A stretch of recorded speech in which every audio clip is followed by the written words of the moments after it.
Welcome to G3 media. ముందుగా headlines చూద్దాం. Atchutapuram SEZ ప్రమాద బాధితులకు చంద్రబాబు పరామర్శ. మేము అండగా ఉంటాం, ధైర్యంగా ఉండండి. బాధితులకు సీఎం భరోసా. మృతుల కుటుంబాలకు కోటి చెప్పున పరిహారం ప్రకటించిన చంద్రబాబు.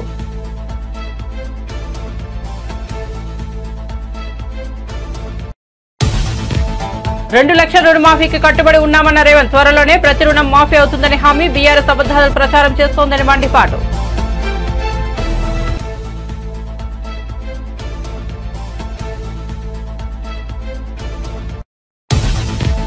అచ్యుతాపురం ఫార్మా కంపెనీలో ప్రమాదం. బాధాకరమైన పవన్. సంస్థ యాజమాన్యం నిర్లక్ష్యంగా ఉన్నట్లుగా తెలుస్తోందని వ్యాఖ్య. ఒకే రోజు 13,326 గ్రామాల్లో గ్రామ సభలు నిర్వహిస్తున్నామన్న పవన్.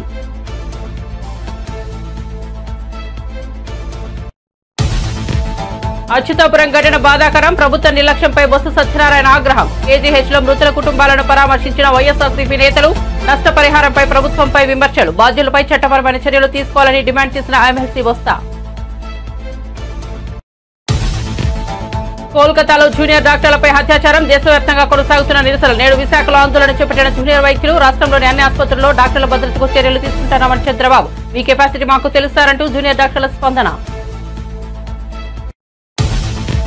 కేవల రైతు నిరసన దీక్ష కార్యక్రమంలో పాల్గొన్న కేటీఆర్. రుణమాఫీపై విమర్శలు. రేవంత్ దైవద్రోహం చేసిందని వ్యాఖ్య. ఇది ఆరంభం మాత్రమే అని, అంతం కాదని కాంగ్రెస్ ప్రభుత్వానికి కేటీఆర్ వార్నింగ్.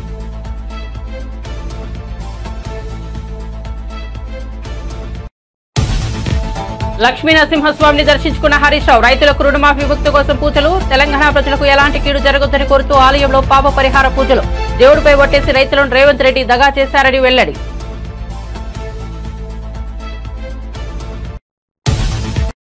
ఇక వార్త వివరాల్లోకి వెళ్తే అచ్యుతాపురం సెజ్ ప్రమాద బాధితులను ఏపీ సీఎం చంద్రబాబు పరామర్శించారు. ఎషెన్సియా ఫార్మా కంపెనీలో రియాక్టర్ పేలి గాయపడిన కొందరు కార్మికులకు విశాఖ మెడికవర్ హాస్పిటల్లో చికిత్స అందిస్తున్నారు. గన్నవరం నుంచి విశాఖపట్నం చేరుకున్న సీఎం చంద్రబాబు నేరుగా మెడికవర్ ఆసుపత్రికి వెళ్లారు. అక్కడ చికిత్స పొందుతున్న క్షతగాత్రులను పరామర్శించారు. వైద్యులతో మాట్లాడి చికిత్స వివరాలను అడిగి తెలుసుకున్నారు. బాధితులతోనూ మాట్లాడి త్వరగా కోలుకునేలా ప్రభుత్వం అన్ని చర్యలు తీసుకుంటుందని హామీ ఇచ్చారు. అలాగే బాధిత కుటుంబాలను ఆయన పరామర్శించారు. తమ వారికి ఎలాంటి ప్రమాదం జరగదని, త్వరలోనే కోలుకుంటారని చంద్రబాబు భరోసా ఇచ్చారు. ప్రభుత్వం నుంచి అన్ని విధాలుగా అండగా ఉంటారని బాధిత కుటుంబాలకు చంద్రబాబు హామీ ఇచ్చారు. వైద్యులతో మాట్లాడి చికిత్స వివరాలను అడిగి తెలుసుకున్నారు. అనంతరం మీడియాతో ఆయన మాట్లాడారు. ఎంత ఖర్చైనా బాధితులందరికీ ఉత్తమ వైద్య సేవలు అందిస్తామని స్పష్టం చేశారు. అవసరమైన వారికి ప్లాస్టిక్ సర్జరీ కూడా చేయిస్తామన్నారు. మృతుల కుటుంబాలకు ₹1 కోటి చొప్పున పరిహారం. తీవ్ర గాయాల పాలైన వారికి 50 లక్షలు, స్వల్ప గాయాలైన వారికి 25 లక్షల చొప్పున పరిహారం ప్రకటించారు. గత 5 ఏళ్లలో జరిగిన వ్యవస్థలు అన్ని నాశనమయ్యాయని, దాని పర్యవసానమే ఈ ప్రమాదమని చంద్రబాబు ఆరోపించారు.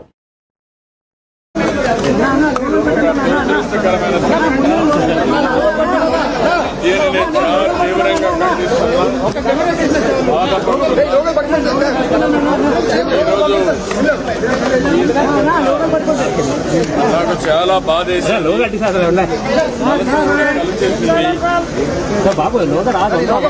ఈ ప్రభుత్వం అన్ని జాగ్రత్తలు తీసుకొని గడచిన ప్రభుత్వం చేసిన వ్యవస్థల్ని సర్వనాశనం చేశారు. అవన్నీ బాగు చేసే కార్యక్రమంలో ఇలాంటి సంఘటన జరగడం చాలా బాధిస్తుంది.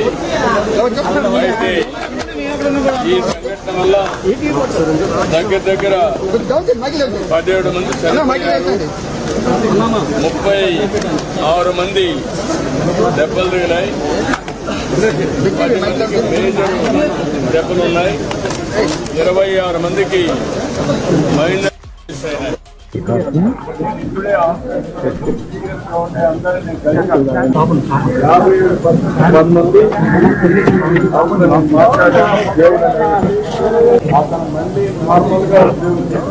రావాలి. దానికి నేను కూడా ఎప్పటికీ కూడా మానిటర్ చేస్తాం. ఇంకొక అతనికి 24% బాధ్యతలు ఉన్నాయి, ఇంకొక అతనికి 12% ఉన్నాయి, ఇంకొక అతనికి 10% ఉన్నాయి. నలుగురితో 7 మందితో మాట్లాడాను. ఒక ఆయన హాస్టల్లో ఉన్నాడు, ఆయన కూడా ఇప్పుడు రికవర్ అయ్యాడు, బాగానే ఉన్నాడు. అచ్యుతాపురంలోని ఫార్మా కంపెనీలో చోటు చేసుకున్న ప్రమాదం చాలా బాధాకరమని AP deputy CM Pawan Kalyan అన్నారు. ఈ ప్రమాదం వెనుక సంస్థ యాజమాన్యం నిర్లక్ష్యం ఉన్నట్లుగా తెలుస్తోందని చెప్పారు.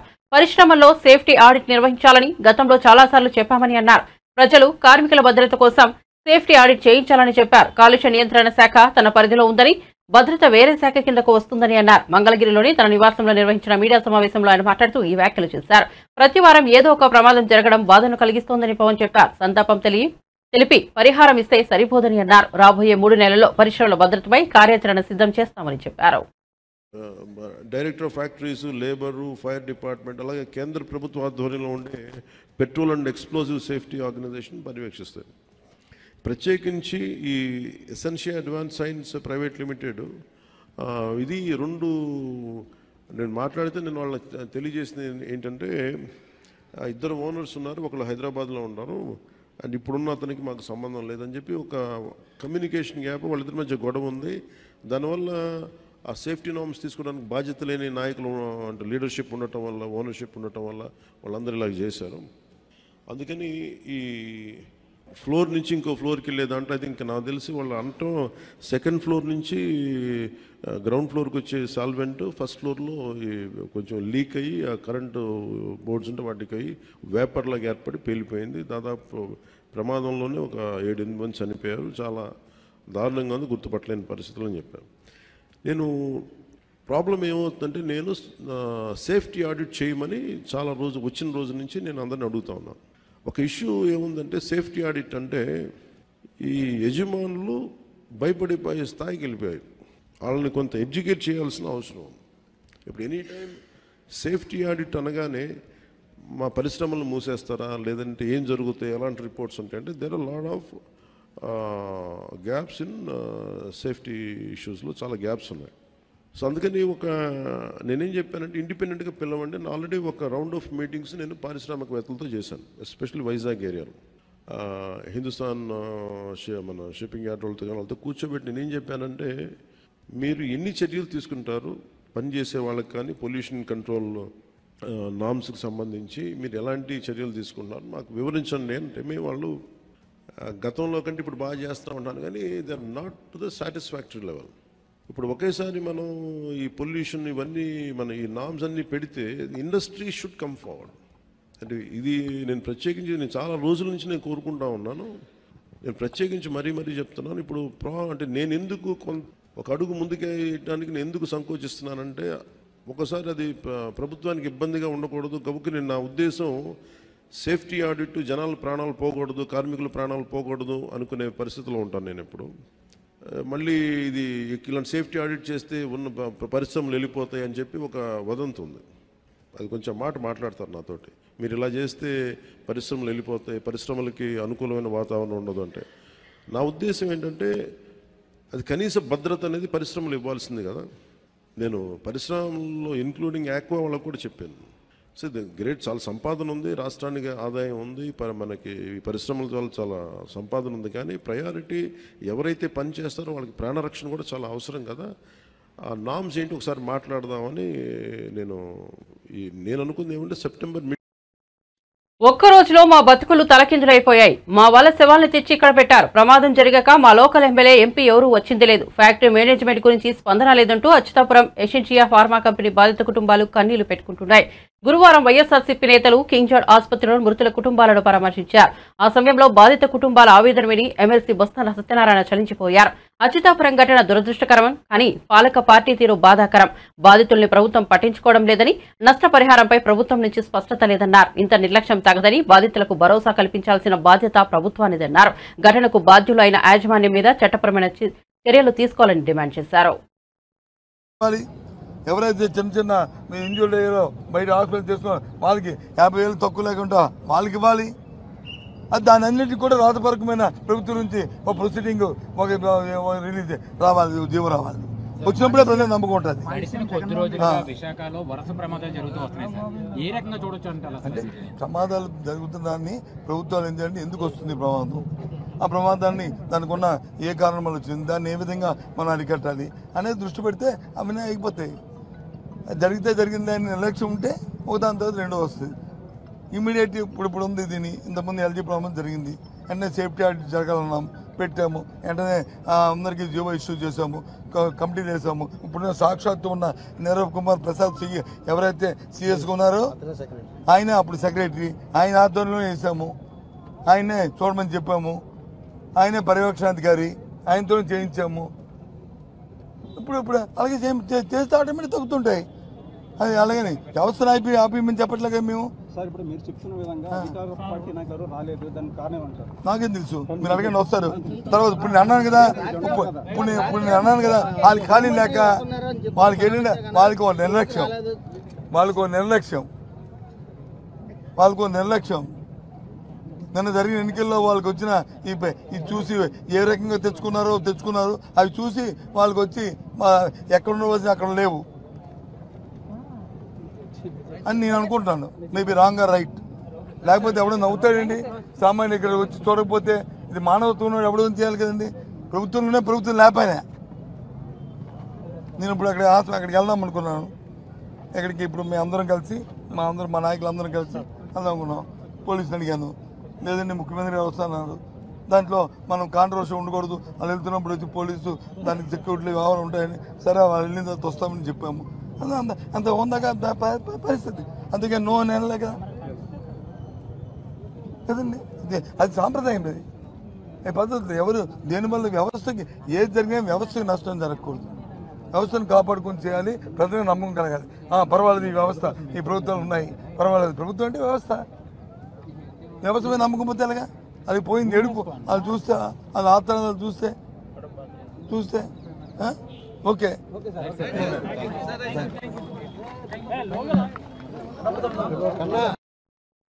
కోల్కతాలోని ఆర్జికర్ ఆసుపత్రిలో చోటు చేసుకున్న హత్యాచార ఘటనపై దేశవ్యాప్తంగా ప్రకంపనలు కొనసాగుతూనే ఉన్నాయి. విశాఖపట్నంలోని కేజీహెచ్ వద్ద కూడా జూనియర్ డాక్టర్లు ఆందోళన చేపట్టారు. హత్యాచార మృతురాలి కుటుంబానికి న్యాయం చేయాలని, డాక్టర్ల భద్రతకు భరోసా ఇవ్వాలని నినాదాలు చేశారు. కాగా అచ్యుతాపురం ఫార్మా కంపెనీ ప్రమాద బాధితులను పరామర్శించేందుకు వచ్చిన ఏపీ ముఖ్యమంత్రి చంద్రబాబు కేజీహెచ్ వద్ద ఆందోళన కొనసాగిస్తున్న జూనియర్ డాక్టర్లను కలిసి వారితో మాట్లాడారు. వారికి మద్దతు పలికారు. రాష్ట్రంలోని అన్ని ఆసుపత్రుల్లోనూ డాక్టర్ల భద్రతకు గట్టి చర్యలు తీసుకుంటామని వారికి భరోసా ఇచ్చారు. దాంతో జూనియర్ వైద్యులు స్పందిస్తూ, మీ కెపాసిటీ మాకు తెలుసు సార్, మాకు నమ్మకం ఉంది, మీరు ముఖ్యమంత్రిగా ఉండటం మా అదృష్టమని పేర్కొన్నారు.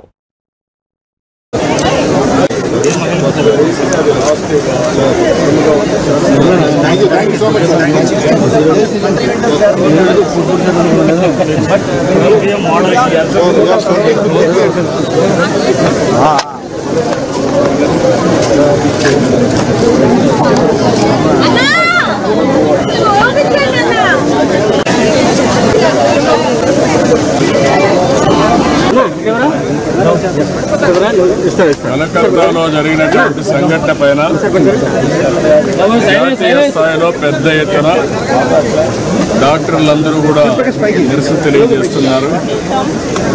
అది చాలా దారుణం ఆ సంఘటన జరగడం. దాన్ని నేను చాలా తీవ్రంగా ఖండిస్తున్నా. ఒక నాగరిక ప్రపంచంలో కూడా ఇలాంటివి సమర్థించకూడదు, ఆమోదించడానికి కూడా వీలు లేదు. ఎవరైనా సరే ఆడబిడ్డల జోలికొస్తే అదే చివరి రోజు కావాల్సిన అవసరం ఉంది. అంత కఠినంగా యాక్ట్ చేస్తే తప్ప ఈ రాక్షసులు ఇష్టానుసారంగా బిహేవ్ చేసే పరిస్థితికి వస్తున్నారు. అందుకే ఈరోజు మన డాక్టర్లు అడుగుతున్నారు.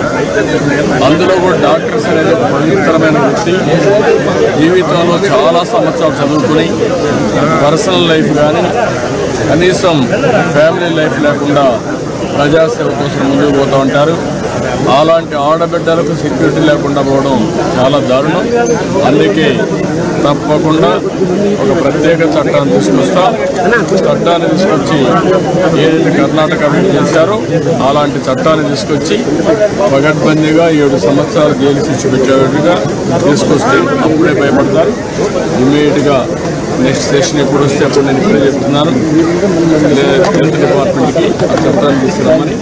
అది దేశంలో ఎక్కడెక్కడ చేశారు. బీఆర్ఎస్ పార్టీపై ముఖ్యమంత్రి రేవంత్ రెడ్డి మరోసారి ఫైర్ అయ్యారు. ఆ పార్టీని నమ్ముకుని ఆగం కావద్దని రైతులకు సూచించారు. 2 లక్షల రైతు రుణమాఫీకి కాంగ్రెస్ ప్రభుత్వం 100% కట్టుబడి ఉందని చెప్పారు. అర్హులైన ప్రతి రైతుకు న్యాయం చేసేందుకు తమ ప్రభుత్వం సిద్ధంగా ఉందని తెలిపారు.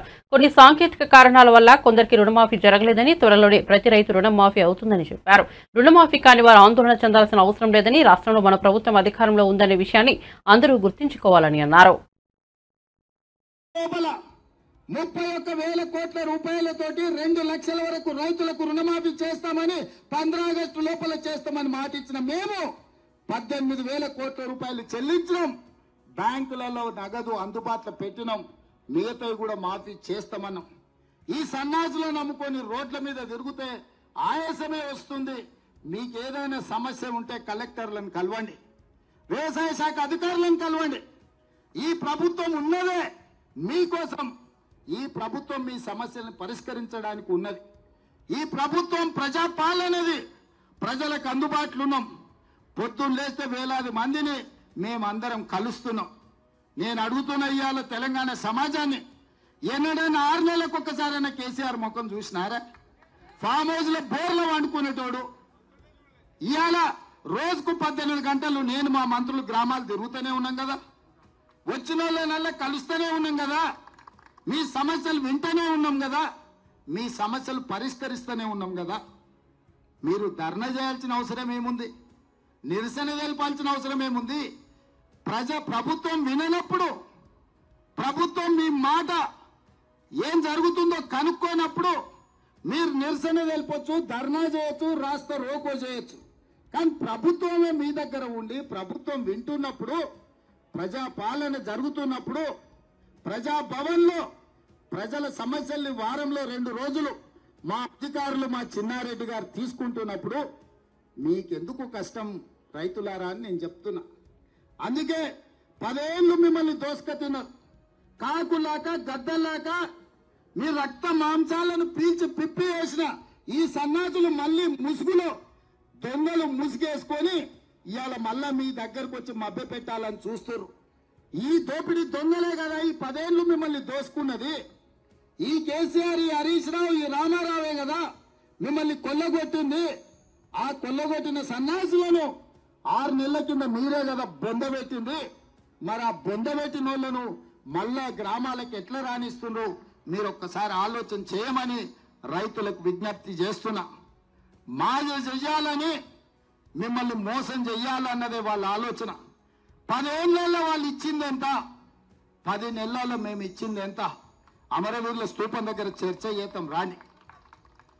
రాజీనామా చేయాల్సి వస్తుందని తాటి సెట్టు లెక్క పెరిగిండు కానీ ఆయన పారిపోయి వాళ్ళ కొత్త మాటలు చెప్తుండు. అందుకే సిద్దిపేటలో మా మైనంపల్లి పోయిండు. చేవెళ్ల రైతు నిరసన దీక్ష కార్యక్రమంలో బీఆర్ఎస్ వర్కింగ్ ప్రెసిడెంట్ కేటీఆర్ పాల్గొన్నారు. ఈ సందర్భంగా కేటీఆర్ మాట్లాడుతూ సచివాలయంలోకి లంక బిందెలు ఉంటాయనుకున్నా కానీ అవి లేనేలేవు, ఎట్లా రుణమాఫీ చేయలే అన్నట్లుగా మాట మార్చాడన్నారు. కొత్తగా వచ్చాడు కదా, ఆయనకు కొంత టైం ఇద్దామని మేం కూడా ఎదురుచూస్తామని ఇదే రేవంత్ రెడ్డి బ్యాంకులతో సమావేశం పెట్టాడు.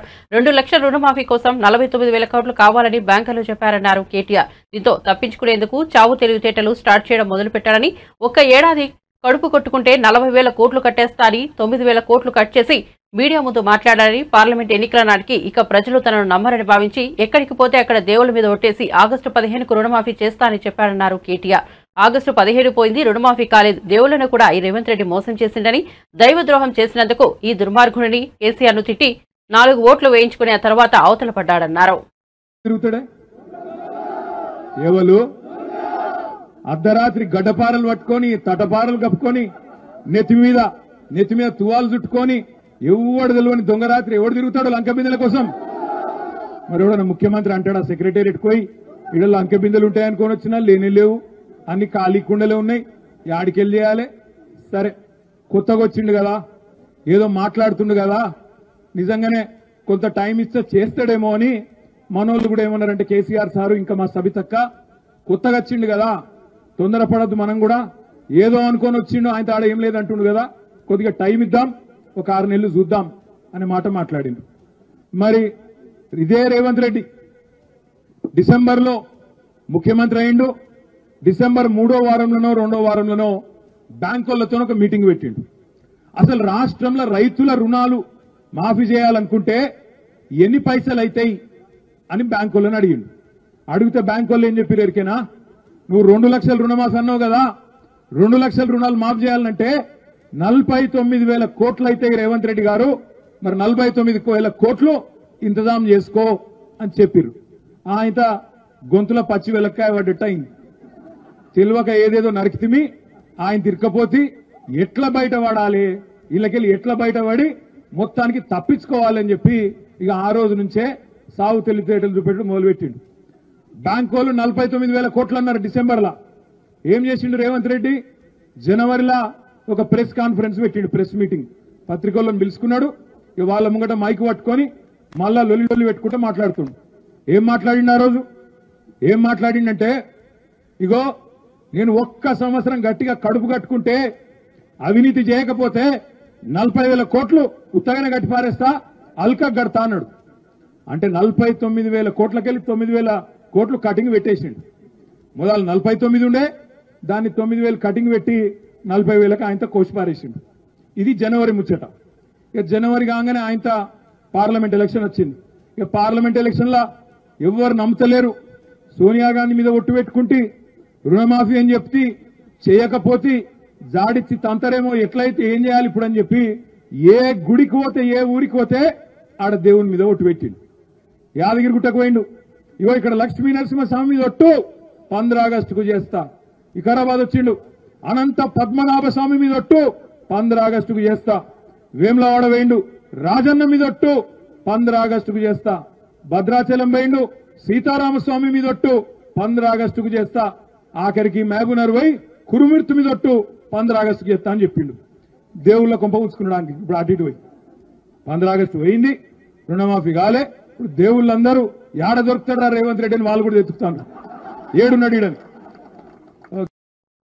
యాదగిరిగుట్ట లక్ష్మీనరసింహస్వామి వారిని బీఆర్ఎస్ ఎమ్మెల్యే హరీష్ రావు దర్శించుకున్నారు. రైతులకు రుణమాఫీ విముక్తి కావాలని పూజలు చేశారు.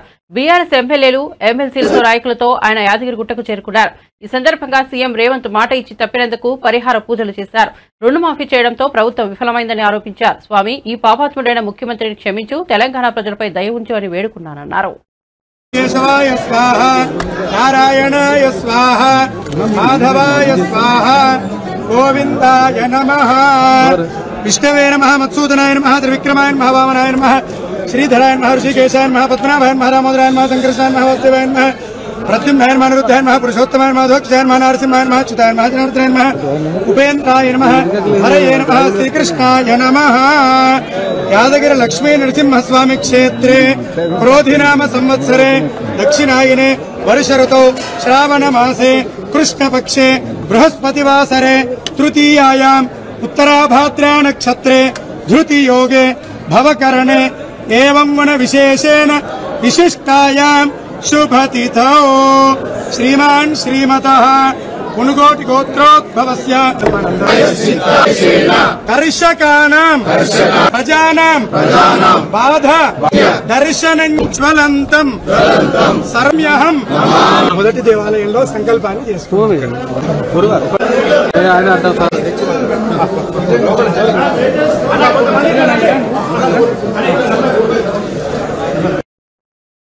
అచ్యుతాపురం సెజ్ ప్రమాద ఘటనను వైఎస్ఆర్సీపీ రాజకీయం చేయడం శోచనీయమని ఎమ్మెల్యే గంటా శ్రీనివాసరావు మండిపడ్డారు.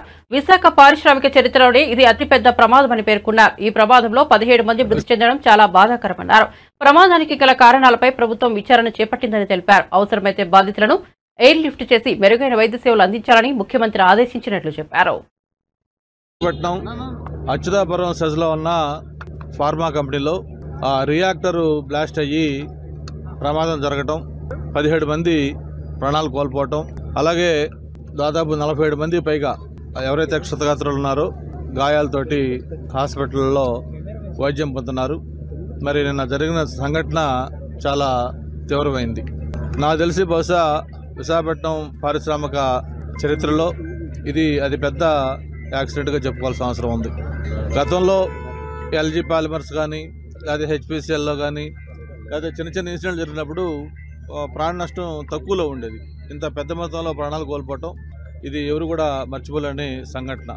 మరి దీనికి సంబంధించి ప్రమాదానికి కారణాలు ఏంటి, దాంట్లో నిర్లక్ష్యం ఉందా లేకపోతే నిజంగా వేరే కారణాలు ఏమైనా ఉన్నాయా, ఇవన్నీ కూడా విచారణలో తేలుతాయి. ఈ సంఘటన జరిగిన వెంటనే గౌరవ ముఖ్యమంత్రి గారు తక్షణమే స్పందించి జిల్లా యంత్రాంగాన్ని అలాగే స్థానిక నాయకులందరినీ కూడా ఒక డైరెక్షన్ ఇచ్చి దాన్ని ఎలా చేయాలంటే కూడా మొత్తం చెప్పడంతో కాకుండా ఆయన స్వయంగా ఈరోజు ఇప్పుడు ఇక్కడ వస్తూ ఉన్నారు. మనం ఫస్ట్ నుంచి కూడా చెప్తా ఉన్నాం, విశాఖపట్నం అనేది ఒక పక్క ఇండస్ట్రియల్ సిటీగా గ్రో అవుతూ ఉంది. కానీ ఇది ఎప్పుడు ఒక బాంబు పైన మనం కూర్చున్నప్పుడు ఎటువంటి ఒక అభద్రతాభావం ఉంటుందో అటువంటి అభద్రతాభావం విశాఖపట్నం నగరవాసులకు ఎప్పుడు ఉంటూ ఉంటుంది. అంటే ఎప్పుడు ఏం జరుగుతుంది అనే తెలియని ఒక ఇన్సెక్యూరిటీ ఇక్కడ ప్రజల్లో ఇటువంటి ఇన్సిడెంట్ జరిగినప్పుడు అనిపిస్తూ ఉంటాయి. అందుకే ఫస్ట్ నుంచి కూడా ఈ ఇండస్ట్రీకి సంబంధించిన ఒక సేఫ్టీ ఆడిట్ దీన్ని ఖచ్చితంగా జరపాలనేది అప్పుడు మనం డిమాండ్ ఉంది. గతంలో కూడా చంద్రబాబు నాయుడు ముఖ్యమంత్రిగా ఉండగా ఈ ఇండస్ట్రీస్ ప్రమోట్ చేసేటప్పుడు వాళ్ళు వచ్చేటప్పుడు మీరు ఖర్చుల దగ్గర లేకపోతే ఇన్వెస్ట్మెంట్ ఎక్కువ వద్దనో ఎక్కడ కూడా కాంప్రమైజ్ కాకుండా సేఫ్టీ విషయంలో అన్ని ప్రికాషన్స్ కూడా తీసుకోమని స్పెసిఫిక్గా చెప్పారు. మరి ఇది కారణాలు ఏంటో తెలిసిన తర్వాత దానికి ఏం చేయాలి అనేది కూడా ముఖ్యమంత్రి గారు నిర్ణయం తీసుకుంటారు. అలాగే చనిపోయిన కుటుంబాలకి ఎక్స్గ్రేషన్ ఎలా ఇవ్వాలి, అలాగే హాస్పిటల్లో గాయాలు పొందుతున్న వాళ్ళకి ఏం చేయాలి, ఇవన్నీ కూడా ముఖ్యమంత్రి గారు ఇప్పుడు మాట్లాడిన తర్వాత దాని మీద ఒక నిర్ణయం కూడా తీసుకోవడం జరుగుతుంది.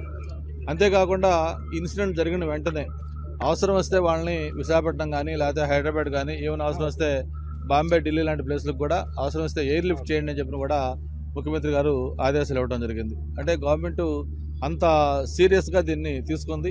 ఈ ఇన్సిడెంట్లో ఎంత వీలైనంత ఎక్కువ మందిని ప్రాణాలు కాపాడటం కోసం అన్ని ప్రయత్నాలు కూడా చేయడం కోసం అన్ని ప్రయత్నాలు జరుగుతున్నాయని చెప్పిన కూడా తెలియజేసుకుంటూ శోచనీయం ఏంటంటే దీన్ని కూడా ప్రతిపక్ష పార్టీగా ఉన్న ఈరోజు వైఎస్ఆర్ పార్టీ రాజకీయం చేస్తూ ఉంది.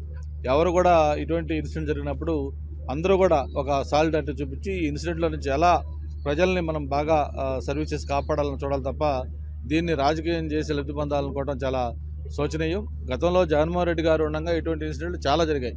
అయితే మేము ఎప్పుడు దాన్ని రాజకీయం చేయాలా, ఎవరైనా ఇటువంటి గాయపడిన వాళ్ళకి వెంటనే తక్షణ వైద్య సేవకులు అందించాలని చెప్పి డిమాండ్ చేశాను తప్ప ఇలా రాజకీయం చేయడం కూడా చాలా శోచనీయం. భవిష్యత్తులో ఇలాంటి రిపీట్ కాకుండా ఏం చేయాలి ఏంటి అనే దానికి సంబంధించి కూడా ఒక స్ట్రాటజిక్ మీటింగ్ కూడా ఈరోజు ముఖ్యమంత్రి గారి ఆధ్వర్యంలో జరగబోతాం. అదే ఈజ్ ఆఫ్ డూయింగ్ అంటే మెగాస్టార్ చిరంజీవి 69వ పుట్టినరోజు జరుపుకున్నారు. ఈ సందర్భంగా తిరుమల శ్రీవారిని ఆయన దర్శించుకున్నారు. తన సతీమణి సురేఖతో పాటు గురువారం తెల్లవారుజామున స్వామివారి సేవలో పాల్గొన్నారు. టీటీడీ అధికారులు మెగాస్టార్ కు ప్రత్యేక దర్శనం కల్పించారు. అనంతరం చిరు దంపతులకు పండితులు వేద ఆశీర్వచనం చేసి స్వామివారి తీర్థ ప్రసాదాలు అందించారు. శ్రీవారిని దర్శించుకునేందుకు మెగాస్టార్ చిరంజీవి బుధవారం రాత్రి రోడ్డు మార్గంలో తిరుమలకు చేరుకున్నారు. చిరు దంపతులతో పాటు సతీమణి సురేఖ, తల్లి అంజనాదేవి, కుమార్తె శ్రీజ, మనవరాలు ఉన్నారు.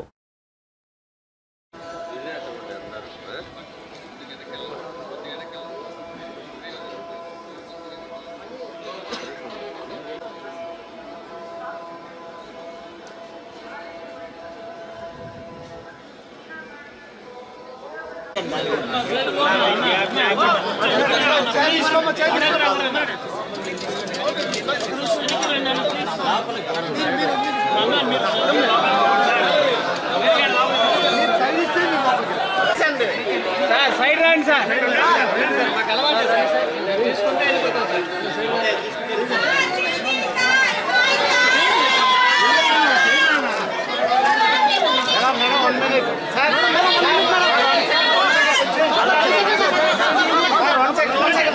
సార్ అక్కడే సార్.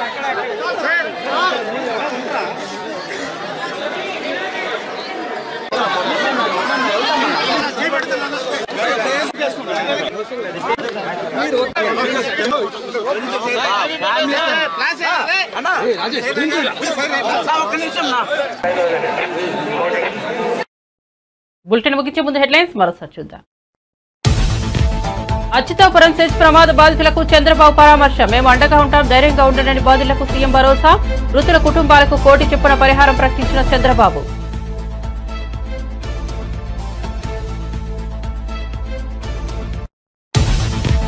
$2 లక్షల రుణమాఫీకి కట్టుబడి ఉన్నామన్న రేవంత్. త్వరలోనే ప్రతి రుణమాఫీ అవుతుందని హామీ. బీఆర్ఎస్ అబద్దాల ప్రచారం చేస్తోందని మండిపాటు.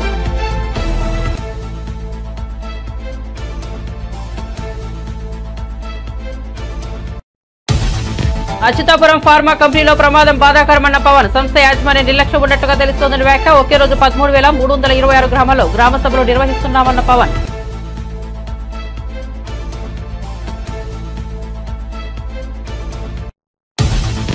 అచ్యుతాపురం ఘటన బాధాకరం. ప్రభుత్వ నిర్లక్ష్యంపై బొత్స సత్యనారాయణ ఆగ్రహం. కేజీహెచ్లో మృతుల కుటుంబాలను పరామర్శించిన వైఎస్ఆర్సీపీ నేతలు. నష్టపరిహారంపై ప్రభుత్వంపై విమర్శలు. బాధ్యతపై చట్టపరమైన చర్యలు తీసుకోవాలని డిమాండ్ చేసిన ఎమ్మెల్సీ బొత్స.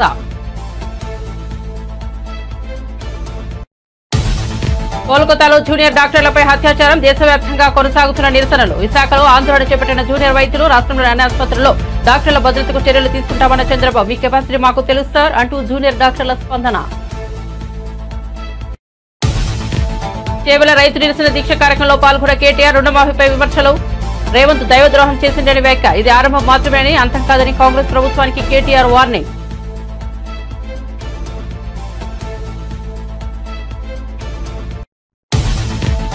లక్ష్మీ నరసింహస్వామిని దర్శించుకున్న హరీష్ రావు. రైతులకు రుణమాఫీ విముక్తి కోసం పూజలు. తెలంగాణ ప్రజలకు ఎలాంటి కీడు జరగొద్దని కోరుతూ ఆలయంలో పాప పరిహార పూజలు. దేవుడిపై ఒట్టేసి రైతులు రేవంత్ రెడ్డి దగా చేశారని వెల్లడి.